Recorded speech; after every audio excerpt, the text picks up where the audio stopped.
All right, my name's Captain Paul Tillman, P-A-U-L, last name's T-I-L-L-M-A-N. I'm battery commander of Alpha Battery 3rd of 319. So in my battery I have 78 organic assigned paratroopers, and I have 38 attached fire support personnel currently. So that puts me up to about, what would that math be, 116 total. So the significance of training is Alpha Battery just assumed GRB-1, we call that. It's the Global Readiness Battalion. We're a part of that. Just actually this past Friday, we assumed that. So the significance of this training is conducting a field artillery airborne operation, also known as a heavy drop, where we drop a howitzer that's rigged on a platform from the back of an aircraft. It's a requirement that we, as a airborne field artillery unit, execute as a readiness, to maintain our readiness posture, if you will, to prepare in the event that we got called out on a mission to actually conduct an airfield seizure, in which case the ground force commander might see that he would want a howitzers on that airhead, if you, what you call it, an airhead. And so therefore, a lot of times the easiest way to get that in and quickly is to drop those howitzers via airborne operation.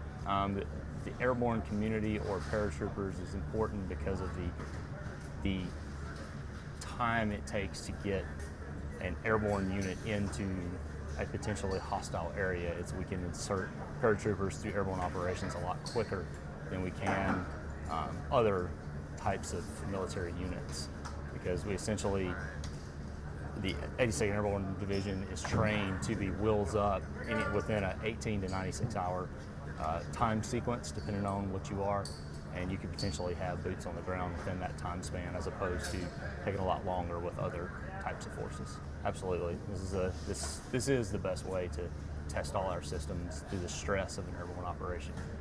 So when the green light goes on inside the aircraft, it's literally your training takes over. I don't want to say tunnel vision, but it kind of is like tunnel vision. It literally, you go into almost like a robot mode because of the amount of training that we're put through. It literally, all your fear kind of goes out the window, and it's just your training takes over from there. That's the easiest way I can put it. Well, it's depth perception and just being able to see. It requires your senses to be a little more turned on, if you will. You have to pay attention a lot more. You have to check everything twice, and it provides you a good tactical advantage over the enemy. So that's why we want proficient at night operations.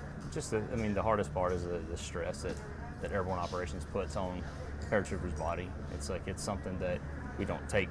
You should never take for granted, the danger of airborne operations, and that's why you have to constantly stress to the young paratroopers that the training we put them through is extremely important, that they pay attention, because this is extremely dangerous what we do. So there's a reason why we go through all the rehearsed training, and it's like the same thing over and over again, but it's for a reason, because it will save your life. The thing I love about this mission is because this is like the pinnacle thing that was an airborne artillery unit does, is to drop a howitzer from a plane and then de-rig it on the drop zone, put it into action, and then actually shoot fire missions. That's what I love, because it's the pinnacle mission that we do. What is as a part of the GRB, our mission is to provide the actual GRB commander, which is a task force infantry battalion, his lethal fires battery to that GRB commander. We have to be ready to deploy. So on the GRB-1, it's an 8-hour sequence, recall sequence, 2-hour notification and 6-hour travel time, and then we'd be prepared to deploy within 48 hours.